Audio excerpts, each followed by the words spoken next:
Bienvenue à tous, bienvenue sur cette nouvelle vidéo qui retracera la création des orques. Cette vidéo est en collaboration avec Iticar qui s'est occupé partiellement du montage et je m'occupe de la narration et j'ai rajouté quelques petits trucs au montage. Alors tout d'abord, il faut savoir que... Lurt, on t'a déjà dit lâche ce gosse, tu vois bien que tu le traumatises, t'as vu la tête que t'as je dirais pas que même tes parents auraient peur vu que c'est Saruman, mais bon. D'ailleurs, en parlant de ça, Lurtz n'est pas un Urukai, contrairement à ce qui est dit dans les films de Peter Jackson, qui sont par ailleurs exceptionnels. Lurtz est un semi-orc. Un semi-orc, ce qui veut dire que c'est une création faite par Saruman avec l'aide du sang des hommes du pays de Dain et du sang d'orc. Et par divers procédés de magie noire, comme vous pouvez le voir sur la vidéo, il a fait naître les semi-orcs, dont Lurtz. Ce bon vieux Lurtz. En mélangeant du sang d'orc et du sang d'homme de Dain, et avec divers procédés de magie noire, il a fait naître les semi-orcs de la boue. Voilà. Comme Morgoth dans son temps a modifié par contre là la création des héros et les Vatar, les elfes, pour en faire les orques, avec divers procédés de magie noire, de torture et de lavage de cerveau même. D'ailleurs, il faut savoir que les orques créés par Morgoth s'appellent les Snaga. Snaga, qui veut tout simplement dire esclave. Vu qu'en fait, il a rendu les elfes qu'il a torturés et mutilés et refaçonnés comme il le voulait en créant les orques, en les faisant esclaves de sa volonté. Donc, Snaga veut dire esclave.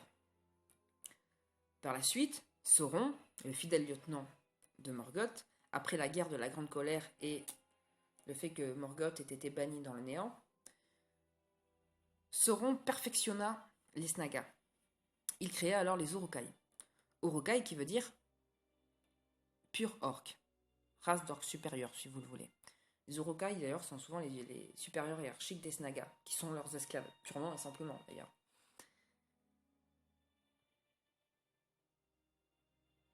Malheureusement pour eux, malgré qu'ils aient leur propre volonté, je dirais leur propre personnalité, ils sont quand même assujettis à leur maître, et ils sont d'une loyauté sans faille.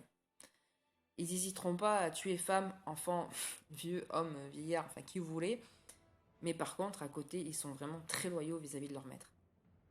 Que ce soit les Uruk-hai ou les Snaga vis-à-vis de Sauron, ou que ce soit les semi-orcs vis-à-vis de Saruman. Donc, on va parler maintenant des Snaga. Tout d'abord, il faut savoir que bien souvent, il y a des personnes qui font l'erreur, qui pensent que les Snaga, donc les orques et les gobelins, sont deux races différentes. C'est totalement faux. Les gobelins sont tout simplement une race de Snaga. Ce sont des Snaga qui ont muté parce qu'ils vivent dans l'obscurité, comme vous pouvez les voir d'ailleurs dans le film de Peter Jackson, La Communauté de l'Anneau, qui par ailleurs est exceptionnel. Même s'il manque beaucoup de choses, ça reste des films magnifiques et exceptionnels. Les gobelins que l'on peut voir donc dans les mines de la Moria sont des Snaga. Ils ont simplement les yeux qui se sont agrandis, qui sont devenus globuleux. Pour s'adapter à l'obscurité, leur taille est plus petite et leur trait est différent. Mais ça reste des Snaga, c'est la même race, simplement ils ont eu des mutations génétiques vis-à-vis du milieu dans lequel ils vivaient. Les Uruk, eux, sont plus grands, plus puissants et très moches. Ils sont donc les supérieurs hiérarchiques des Snaga et n'ont strictement aucune pitié pour eux. Voilà. C'est clairement leurs esclaves, ceux qui s'occupent des basses besognes, et c'est clairement les Uruk, qui sont beaucoup moins nombreux d'ailleurs que les orques, qui commandent. Voilà. Les semi-orcs, eux, sont les créations donc de Saruman, qui, avec l'aide de divers procédés de magie noire, a purement et simplement créé sa propre espèce. Alors il y a un fait intéressant à savoir, c'est que Sauron, qui était avant appelé Myron l'Admirable, était au service du Vala Aolé. Aolé, qui est le père des nains et le créateur des nains. Saruman était lui aussi un apprenti d'Aolé, le Vala Forgeron.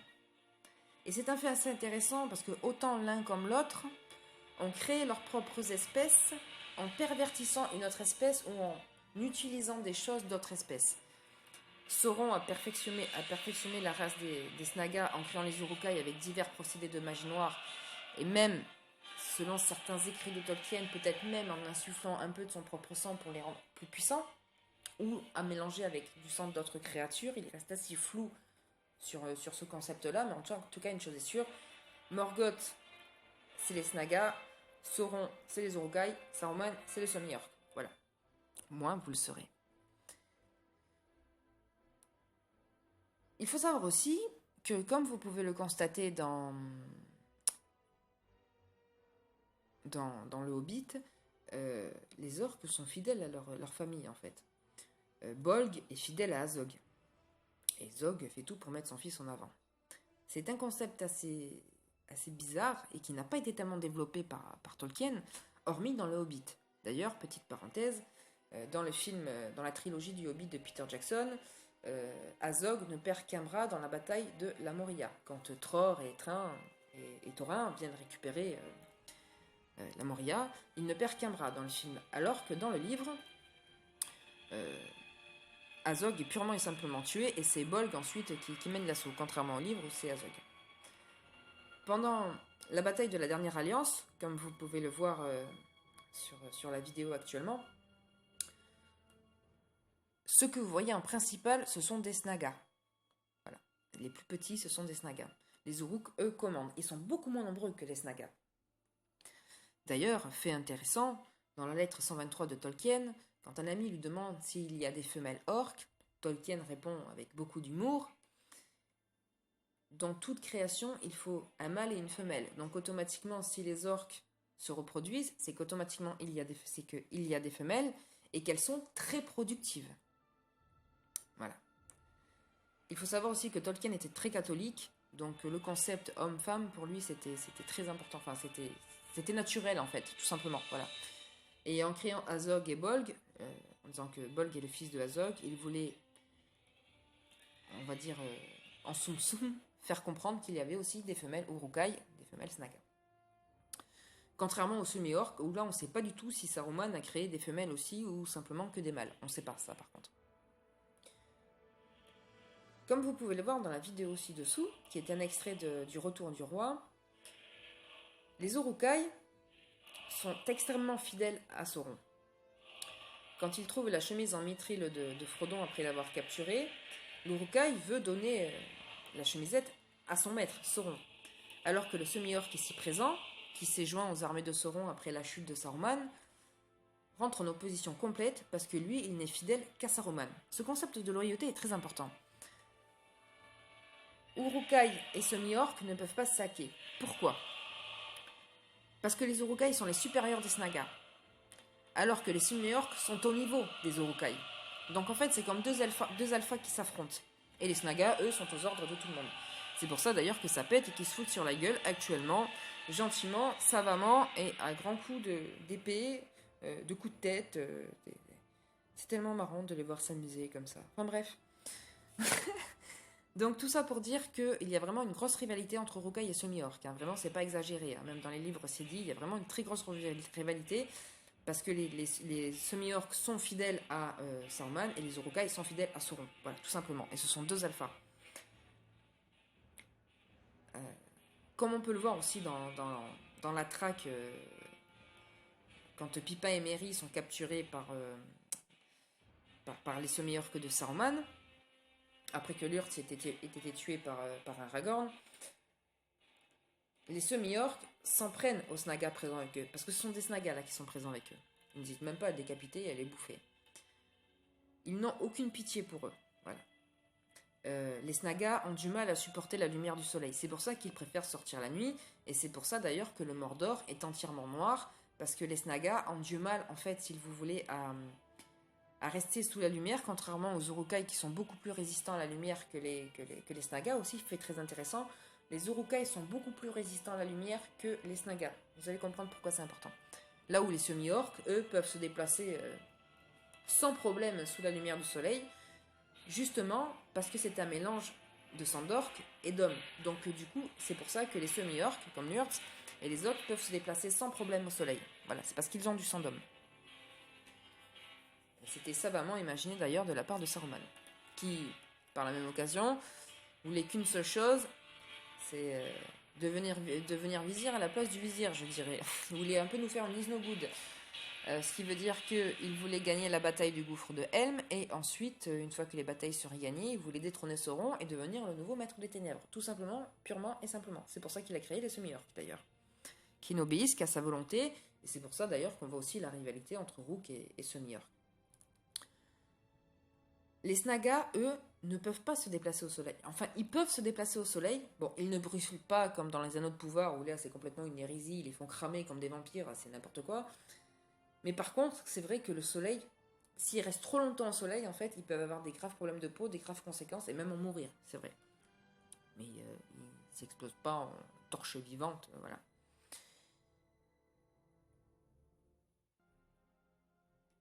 Les Uruk-hai, eux, peuvent rester plus longtemps sous le soleil parce que justement Sauron les a perfectionnés avec divers procédés de magie noire et en rajoutant du sang de on ne sait pas quelle espèce.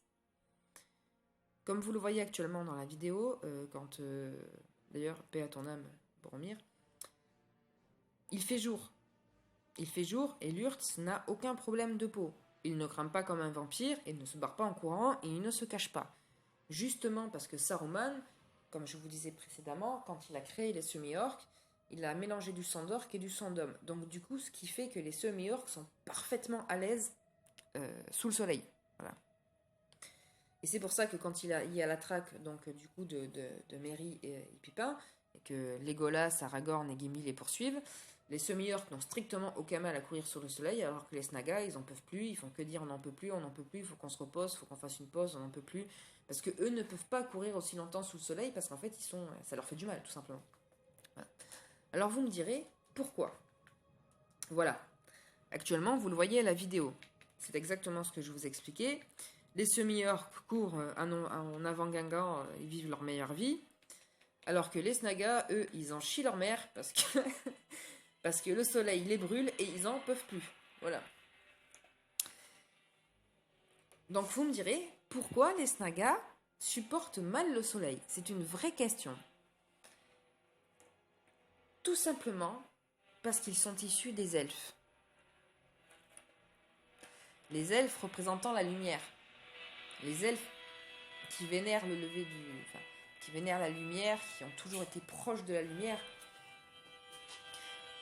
Et en les pervertissant et en changeant complètement leur nature, en faisant des esclaves de sa volonté, Morgoth a éteint toute lumière en eux. Et on a fait des créatures des ténèbres et des esclaves de sa volonté, des esclaves des ténèbres, tout simplement. Du coup, c'est pour ça qu'ils ont beaucoup de mal à être dans la lumière, parce qu'en fait, ça leur rappelle leur ancienne vie, et du coup, ce qui fait que les procédés de magie noire qui ont fait qu'ils les ont créés rejettent ça. C'est pour ça que, d'ailleurs, le Mordor, il fait tout noir, et que, voilà, ils sont tout le temps dans le noir. Ils peuvent marcher au soleil, mais c'est très compliqué pour eux, ils en souffrent beaucoup. D'ailleurs, fait intéressant, vous pouvez remarquer aussi que les Snagas, ou même les Uruk-hai d'ailleurs, ne peuvent pas toucher d'objets elfiques, que ce soit cordes, capes ou autres, parce que ça les brûle. Justement parce que c'est la pureté contre les ténèbres. Voilà. Là où les semi-orques peuvent les toucher parfaitement sans aucun problème grâce à leur sang d'orque. J'espère que cette vidéo vous aura plu, que cela aura été assez explicite pour vous. Les orques ont commis plusieurs atrocités à travers les âges, comme petite anecdote, j'ai fait une synthèse d'ailleurs sur mon groupe sur ça. La mort de Gwyndor, quand son frère Gwyndir avec les armées des Noldor arrive, il avait été fait prisonnier quelques années avant. Gwyndor, on lui coupe les bras, on lui coupe les mains, on lui coupe les pieds, on le laisse se vider de son sang, et il lui coupe la tête bien après. Voilà. D'ailleurs, ils ont pris une putain de branlée après les armées de Morgoth, parce que les Noldor étaient très énervés, ce qui est logique. Donc les orques peuvent faire preuve d'énormément de sadisme et de cruauté, parce qu'ils sont tout simplement dépourvus d'âme. Voilà. En les torturant, en les mutilant et en les façonnant dans les ténèbres, Morgoth a tout simplement enlevé toute volonté et ils n'obéissent qu'à leur maître. Voilà. J'espère que cette vidéo vous aura plu. On a beaucoup travaillé dessus. Je vous fais des gros